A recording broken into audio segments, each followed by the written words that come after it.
All right, without further ado, I'm going to turn it over to Andy, we're now going to be like in the role of students as he walks us through what a unit on voting rights might look like in the classroom. All right, so good morning, everybody. And we're going to be interacting with each other here. This has been a lot of us and some interaction, but this is going to become you all, and we're moving towards, by the end of this workshop, you all are going to be working on your own projects. So it won't be as much from us. It'll be you all trying to figure out how to put this into action. I just want to say a quick thing about Dimension 4, which will connect to the next thing that we're going to be talking about. It's not a question. It's really not something that we can debate whether or not we need to teach our students how to take effective action. That's what we're here for. Now, how to do that in a way that's safe, given punitive climates, and how to do that in a way that's effective, that honors students' actual situations and doesn't turn them into our puppets. These are all meaningful discussions, but if we do not teach them how to take effective action, the corporations won't, right? So it's up to us, and this is our responsibility, as Leo said at the beginning.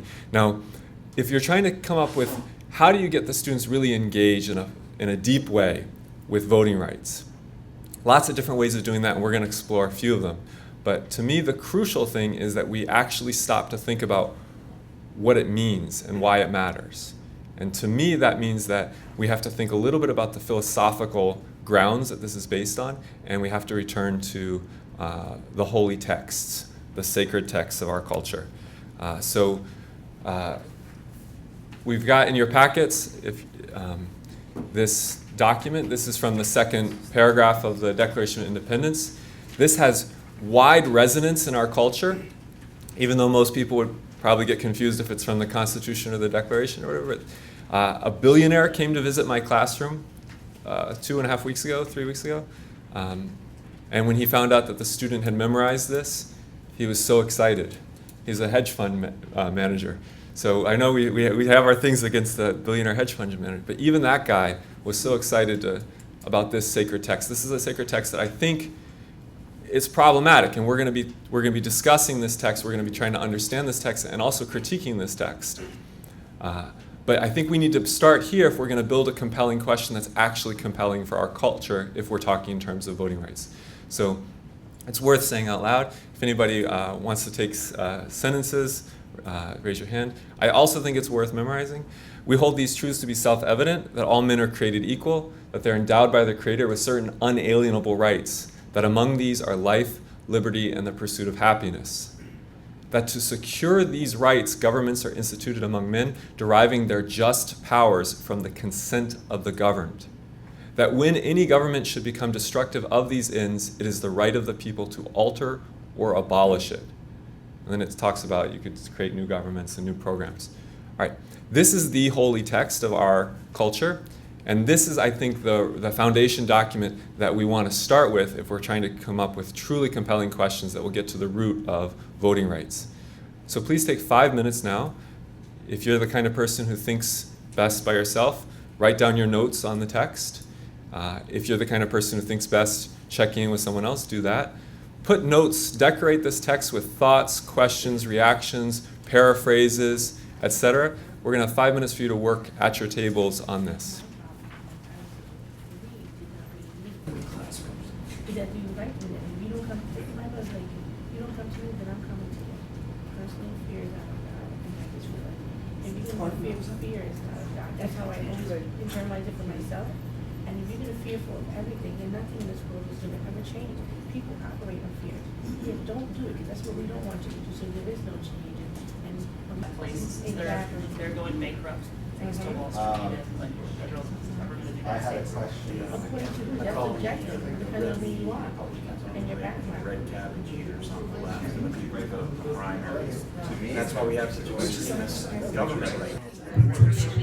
Can you all finish your sentences, please? I was kidding. I should have just made you do it from the start. You look at it and we derive from Painful, right, to cut off this kind of a conversation, because sometimes the very best things are being said right as the teacher is cutting them off. We're going to just hear from each table. Somebody is at each table who feels so moved, and preferably, especially the people who haven't shared yet with the whole group, will share one or two of the most compelling ideas or questions you came up with as way that if we were doing this together as an inquiry, this stimulus, this text, would sort of serve as the soil from which we would try to nurture a compelling question. So what are the most compelling ideas and questions that came out of this discussion that we might then try to use that energy to come up with a real sharp, compelling question that would drive an inquiry for a period of weeks. And let's start, please, with the folks at the back. Could somebody at that table please offer us a compelling idea or question that came up in your discussion? And talk loud so the camera gets you. One of the things that came up with what does create people mean, that was something that the students would probably latch on to if they want to understand that one. That's one of our questions. You want more? That's great.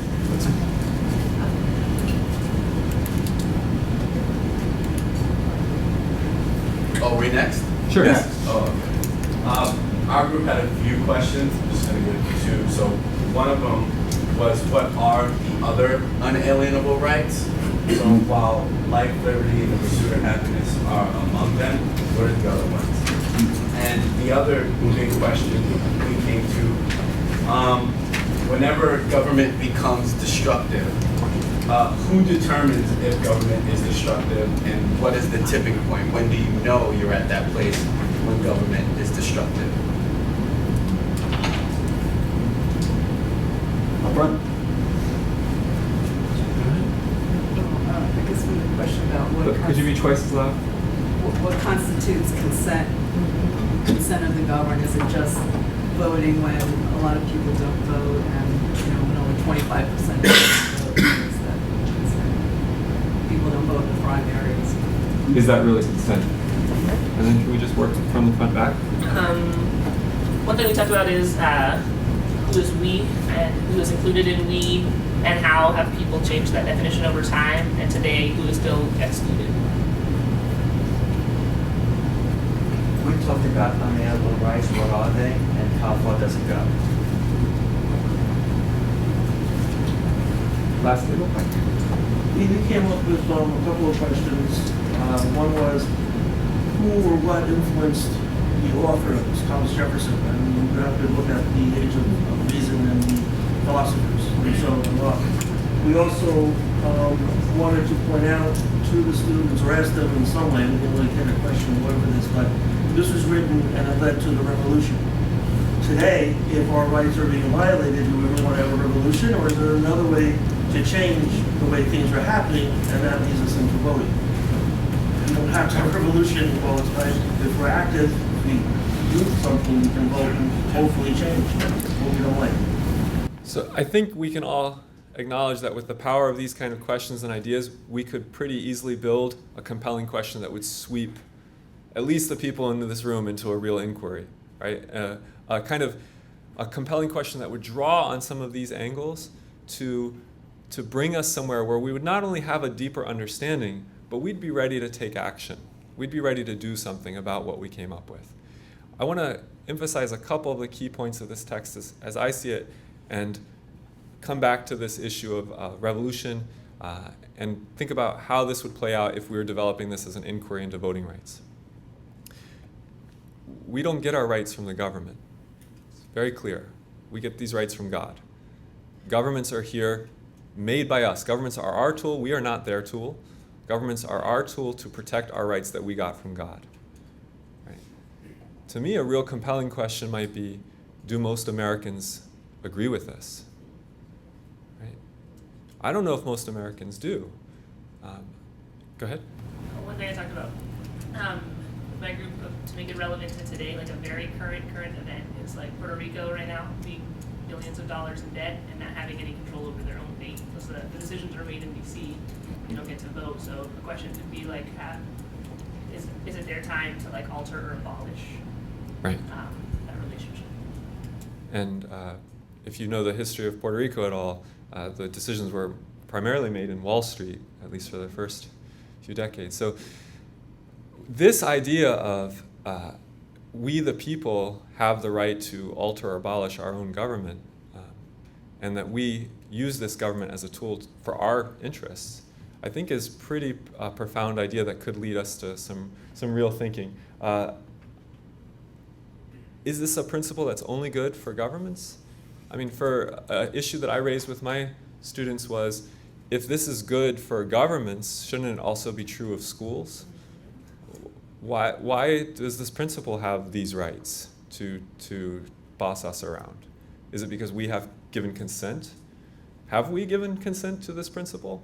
I mean, this has to do with any power relation, right? The logic here is clear that in any power relation, the person who's holding the position of power only has that legitimately if they have the consent of the people that they're bossing. That's a pretty radical idea. And it can lead to some real thinking, including in the classroom, right? By what authority do we boss our students around? Have they given their consent?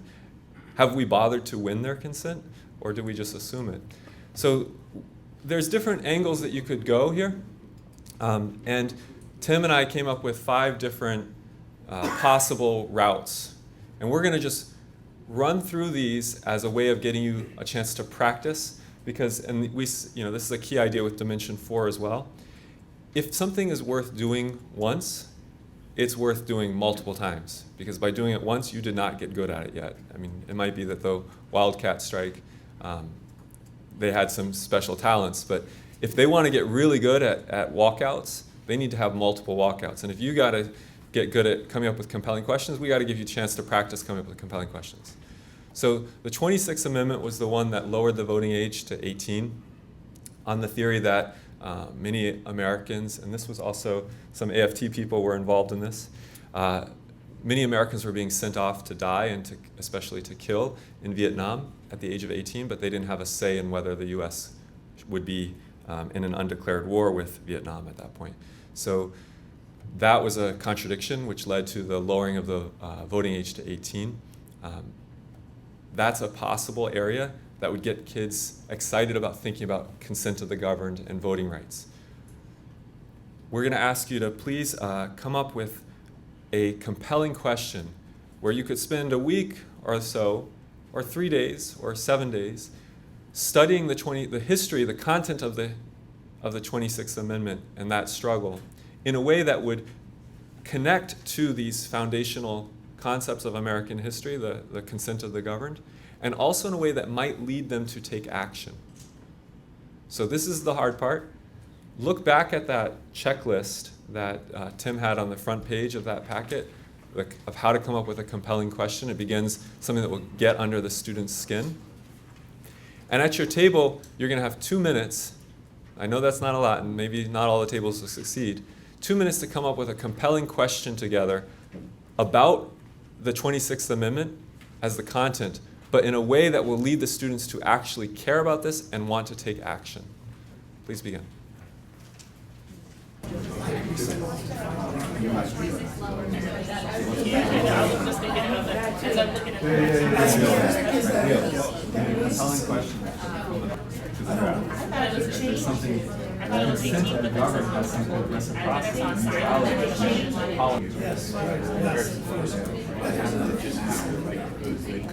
Like big rights. So what's I teach so I'm wondering what their rights and possibilities. But they are by the end of the year we were like very impressed.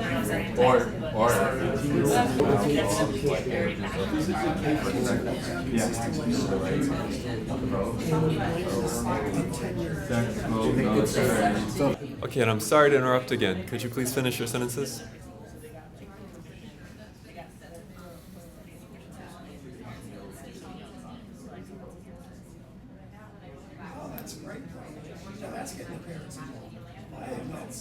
Okay, so we're gonna try to hear a couple of these ideas. I really do hate cutting these points off because these are the points where people are actually, isn't it ridiculous as teachers we spend so much time trying to rev them up, and as soon as we got them revved up we shut them down. So let's hear a couple. If people came up with a compelling question, it might not be quite right, maybe it doesn't fit all of your criteria. but you came up with a compelling question that you think is a possible seed that we could develop into a real compelling question for a real inquiry. And if you didn't, at your table, come up with something great, we didn't come up with something totally actionable yet either. It takes practice. Let's hear a couple of the things that you came up with. If somebody felt like their table came up with something promising, it doesn't have to be there yet, but just promising. Share it, please. Well, you were starting on something about why it took so long and so many more than so many deaths to come up with the idea that this amendment. So why now? Why now? Yeah. Great question. Go ahead. What criteria should be used to determine the voting age? All right. Now that's pretty, it comes across pretty tame, but it has some implications, right? That's one of the ones that's sort of the Trojan horse question, because that could very easily lead to realizing that the criteria we have are inadequate. Go ahead. Well, we talked about requirements too, and I mentioned you're mature enough at 18, maybe you're mature at 16, or how would you prove that you have to prove that you are an informed voter? That would work with any age, so again, we don't have an actual question yet, but along the lines of the requirements. And then you could always tie it back to other times in history, you used to have to be a landowner to vote, and Right. then that went away. So we're doing a disservice by bringing back more requirements. And I'll just confess here to this minor footnote. I have a secret desire that teachers will help to spark a movement to lower the voting age, because it's to lower the voting age. I'm not going to put a bottom limit on it, but maybe other people will. Because the consent of the governed is the fundamental idea of our population, of our culture, and the children in our culture are also governed, and they should have a right to give their consent. And pragmatically, as a strategic issue, if kids can't vote, schools won't be funded adequately. And if kids could vote, schools would be adequately funded. So I have a total belief that if we got this together, if teachers started making this a priority, we could win that, and that would have major systematic changes. All right, well, we're going to try to come up with a second compelling question on a second issue. We're trying to give you practice before we get to the one that you're going to do for your own inquiry and your own curriculum. This graph is showing the people who respond to the idea of a legal pathway to citizenship for undocumented immigrants. There's a disparity between how Republicans and Democrats see that. And here is a cartoon which sort of tries to put a point on it from a Republican perspective. A pathway to citizenship is a Democratic plot to get more Democrats voted into office. What's the compelling, obviously consent of the governed is very real here, right? We have 11 million people at least in this country that are non-documented, that do not have the power to vote. 11 million people are disenfranchised even though they are governed by the laws of this country.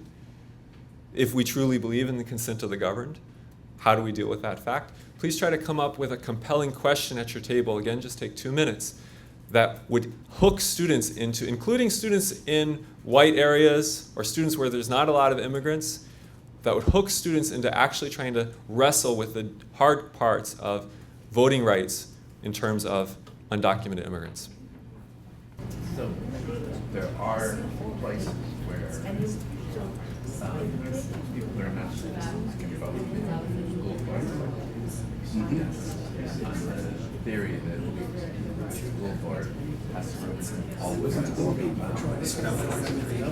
So the thing would successfully win voting rights for undocumented immigrants. And then the how could question socio-political realities of mapping of power. This is a compelling question. But you didn't have real skin in the game. Right. You weren't planning to say that.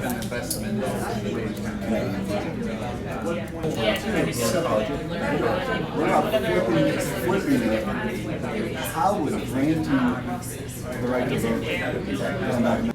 All right, so we're practicing coming up with the kind of questions that would get our students excited, the kind of questions that they would bring home and talk about with their neighbors, the kind of questions that they would find themselves talking about at lunch, in addition to the various sexual dynamics that work in their grades.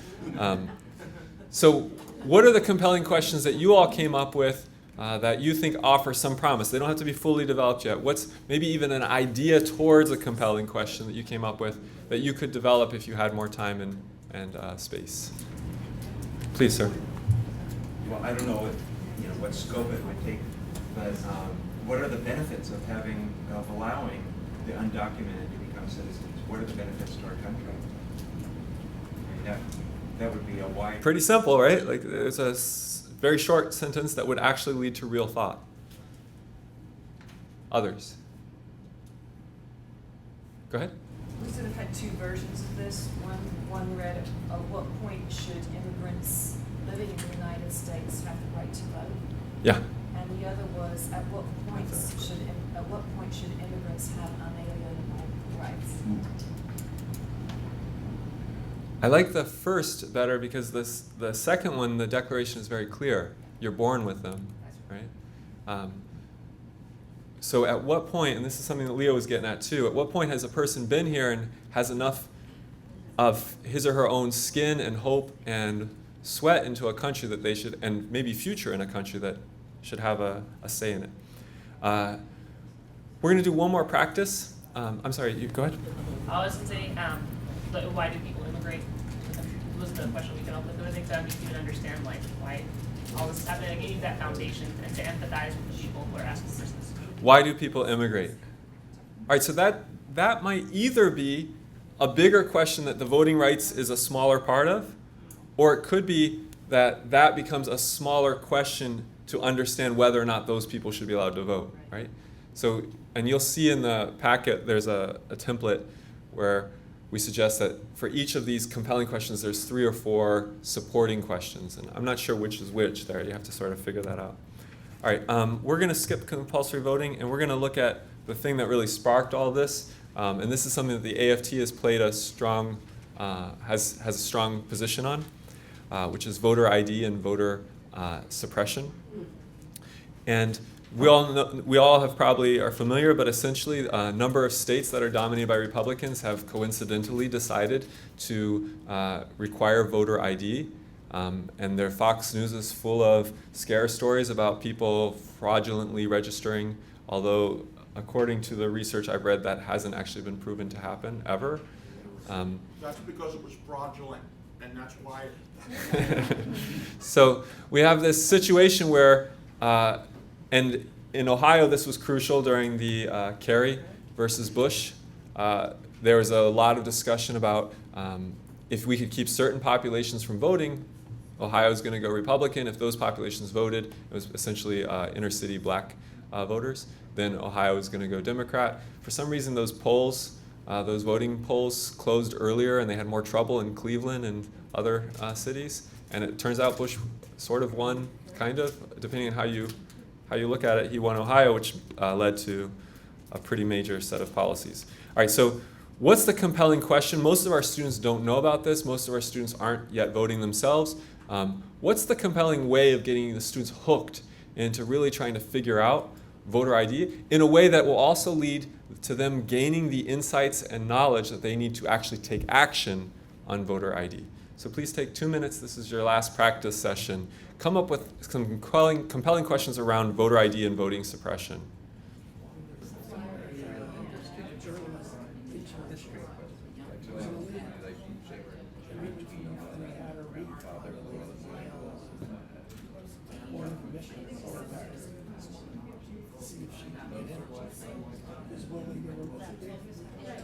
So we could ask a question like, is voter ID part of a tradition? I mean, I actually had kids free. Kids there should be a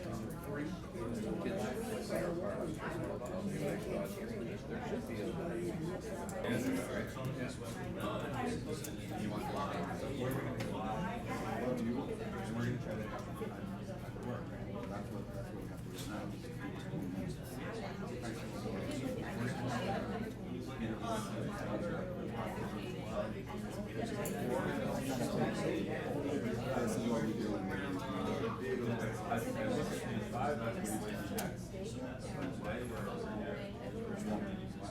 Raise your hand, please, if you are finding that coming up with a real compelling question that can drive a multiple instruction days is not easy. If you're having a hard time coming up with a real compelling question. All right. Now, whenever we get discouraged about how hard this is, just remember it's much harder to be a student in a class that does not have a compelling question. Right? It's much harder to be just showing up and clocking in every day and just waiting for the handout so you can fill out the handout and you can get the grades so that you can go on to college, so that you can whatever. Right? Much harder than, it's better for us to put in this, to burn this energy now so that our students will be empowered and inspired. But it is not easy for us, and you're seeing that here. We're going to now move to the, rather than hear some of these answers, we're going to now move to the final phase of this aspect, which is where you have a chance to develop, given the curriculum that you know you're going to be working on next year, whether that's as the primary teacher in a classroom or as a supporting teacher, as an administrator, as a union staff person. We're all going to be working with curriculum next year, and maybe a lot of us are going to be working around voting rights. Whether it's around voting rights or not, please turn to page 4 in the packet that begins with the compelling question criteria. So the packet that Tim originally, with the craft questions that matter. On page 4, there's a template to help you brainstorm. On page 5, there's another template which I think is particularly helpful if you're trying to get into C3. But page 5 is really only useful when you already have a pretty good idea of what direction you're headed, which is what page 4 is for. On page 4, you're going to brainstorm some of the topics, some of the areas, some of the questions that you might use to implement the C3 framework in a way that will help your students not only learn a lot about social studies, but become the people who are ready to run our world, right? And to take action so that they are the ones to run our world, not the corporate executives. Right, so please take 7 minutes. And if you're the kind of person who likes to work alone, work alone. If you're the kind of person who likes to work with someone else, find someone else to work with.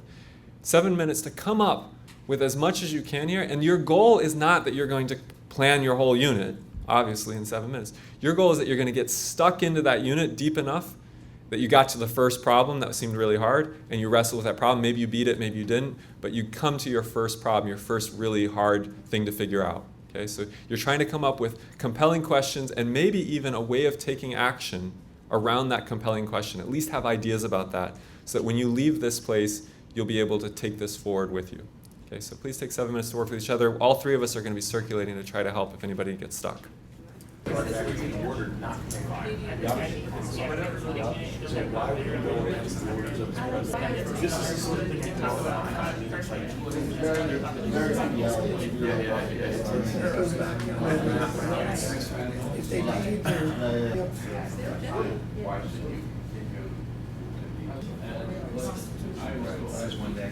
a neighbor, and I don't represent but the president,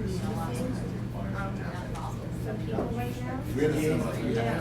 So like, sitting there, and my uncle too. My uncle has a master's, and he thinks I didn't know what my uncle. Well, you know what, it wasn't but the person trying to vote, yeah, and so there you go. That's like saying that.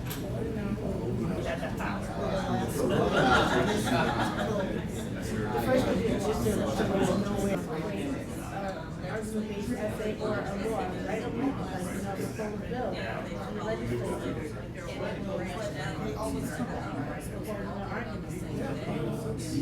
So either like a law or like a letter to your. Yep. I have a bill in office that I don't know if I'm